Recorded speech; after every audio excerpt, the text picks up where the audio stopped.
Good day. I have finished putting up the tomato frames. Real Heath Robinson affair again this year. Look at this lot here. Look at that. Oh, that just makes me laugh. It just does. Oh, but look, I haven't tied it in here. Oh, but I have tied it here, but I will do one there. But yeah, they're all, the frames are up and the tomatoes are all strung up. Or the ones that I think are indeterminate.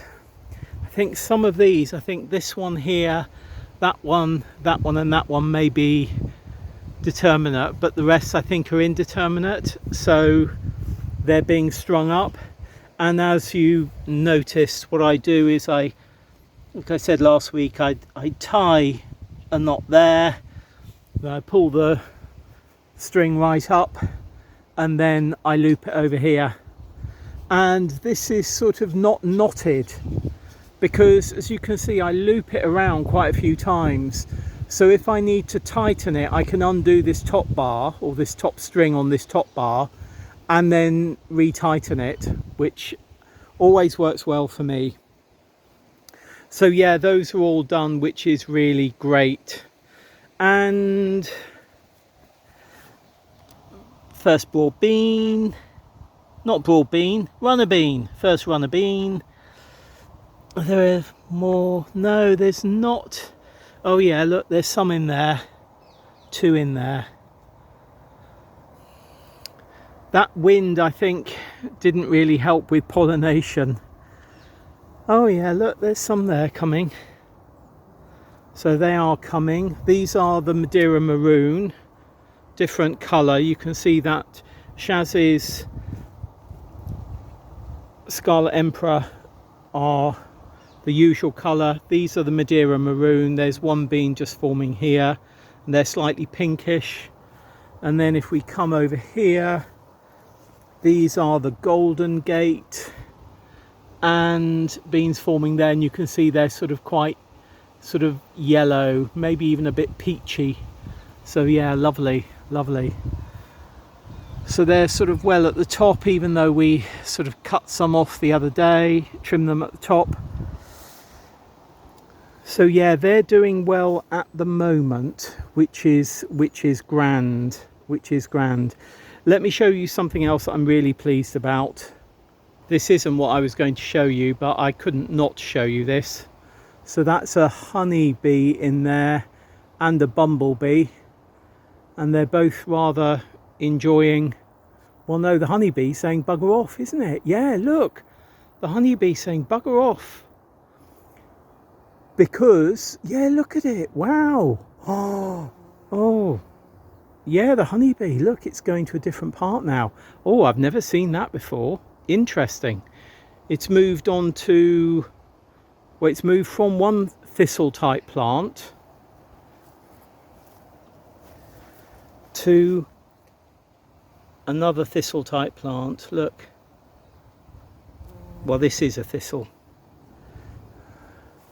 anyway. Oh no, it's moved back. Look, it's tried to move back, and then another bumble. Anyway, this is the cardoon that I gave to our plot neighbour a couple of years ago, and as you can see, it's flowering, and it's flowering well before ours. It's rather, I think it's a little bit bigger. The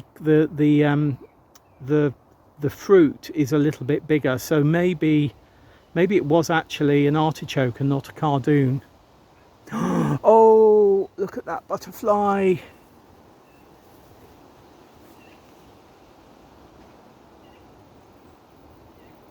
Oh wow.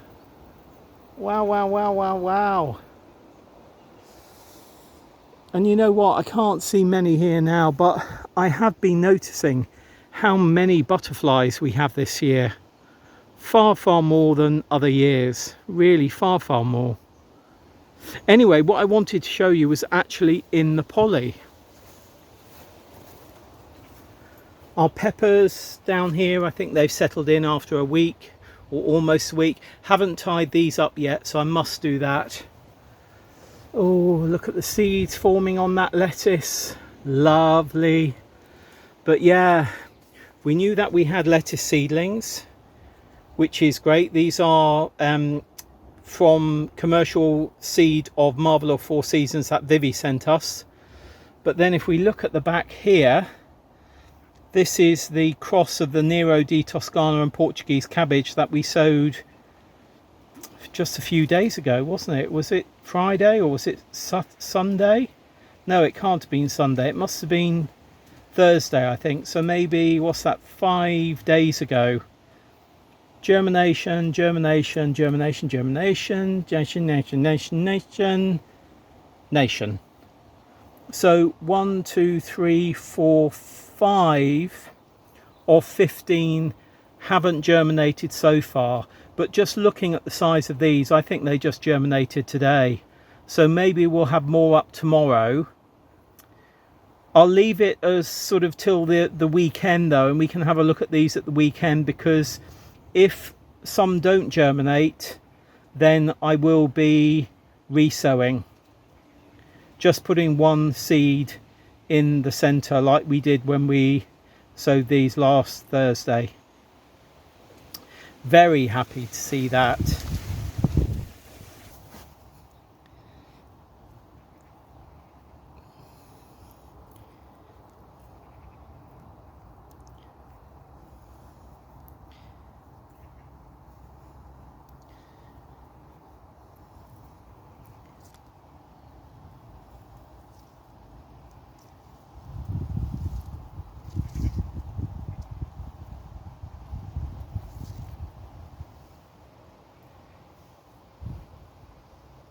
I'm so delighted to have those tomato frames finally up, and most of the tomatoes strung up.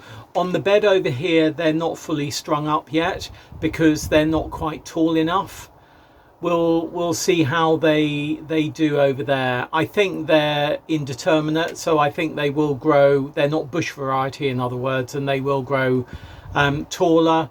But you know, such an odd year. I'll come on to that maybe later this week.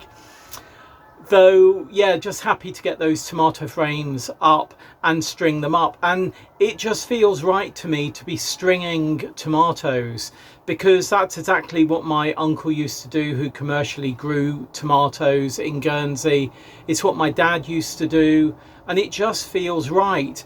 Whenever I've tried a different way, like, you know, putting bamboo directly next to a growing tomato and tying them in, and use those metal twirly things that our plot neighbours use very successfully, it just doesn't feel right, where doing what I've done today feels right. And I think that's really important in growing and gardening and allotmenteering.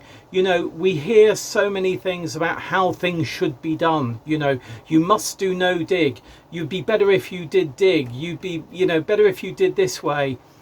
Actually, the way that works is the way that works for you. And like I've said before, you know, we are no dig here, but we found our own way to no dig. You know, it's taken time and we found our own way. And I think it's really important to find what works for you and what you're happy with, because, you know, what other people do, stringing up tomatoes, putting up a tomato frame and stringing up tomatoes, might not work for you. You know, you might be happy, like Vivi is, putting a cane in and, you know, doing it like that. And that's absolutely great. You know, find what works for you. Yeah, absolutely. I don't think, well, one thing that hasn't worked for me is the shampoo I used last night. It seems to have stripped all my curls out, and I've just got sort of like, I don't know, it's like Mad Professor, isn't it? In what's that? Back to the Future, something like that. Yeah. But as well as doing what I've done today with tomato frames and being very happy about seeing the butterflies and pollinators like the bees and the honeybee, and seeing the germination of those kale and seeing that the peppers are happy, I've done some harvesting as well. So I've harvested blueberries, as you saw. I've also harvested cucumbers. That one's definitely not square like last week. So cucumbers, 2 cucumbers in fact. I don't need to harvest lettuce. I'll be harvesting lettuce tomorrow. What else? Some blackberries I've harvested as well. So I've had quite a good day of harvest on this first segment, or in this first segment of this week's first part of A Week at the Plot. Now, last week I was talking about the broad beans that I harvested for broad bean seeds, and I said that they were some of them were a bit speckled. You see that? And there at the bottom. Some of them are better than others. I mean, look at this one. Look at that one. And it really intrigued me. So I went to Google, and I think it's the southern green shield bug, which is, I believe, becoming an invasive species in the UK. Now, when I've said about shield bugs before, our American growers have said, you know, or you should get rid of those because they can really damage your crops. And I said only maybe 2-3 weeks ago, actually we don't seem to have issues with the shield bugs that we have over here.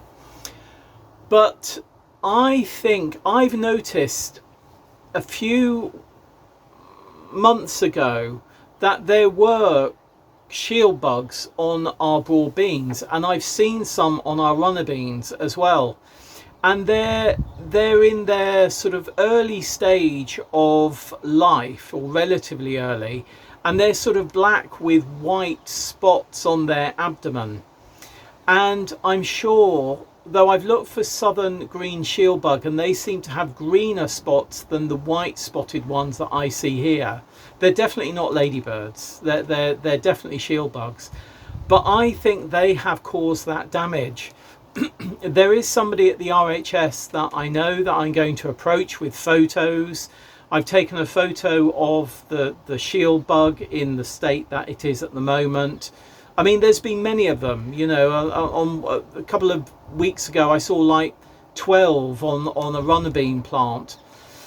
So I've got a bit of a fear, because I've seen these sort of shield bugs now, this particular variety, for quite a few years here. I think we first had them maybe 4 or 5 years ago, and they seem to be prevalent. And when I said to somebody else, oh, have you seen these? She had a look and she said, oh yes, I've seen those on my plot as well, but aren't they just normal shield bugs? Which is exactly what I thought, but I think maybe not. So I'm going to send some photos off, and I'll do a bit of Googling and see if there is anything in DEFRA, on DEFRA's website, which is our department for environment, food and something, and agriculture. I can't remember what the R is. But yeah, I'm going to have a look, see if there's anything about them online, because I really am not seeing anything on UK websites about them. But clearly we do have them. We've had them here, as I say, for at least 4 years. And, you know, if they are doing this damage, then that is a major thing for us. And therefore, I fully understand our American growers saying to me, you know, get rid of them, get rid of them. So maybe I need to create a sort of outside Hoover type of thing where we can just hoover them up. Anyway, I don't know. But yeah, bit bizarre. There, oh, flying ant day. I've just been noticing sort of like seeds blowing in the wind, and I thought, hang on, why are those seeds blowing up from the ground? That's really bizarre. And I've just realised it's flying ant day. We had one last week as well, where pavements particularly had them coming out, but yeah, we've got flying ant day. Anyway, look, I'm bound to catch a few in my hair as I go out of the shed, but I'm going to say goodbye for this first part of this week's A Week at the Plot, and I'll see you again in a day or so for another segment. See you very soon. I'm going to leave you with flying ants. Bye.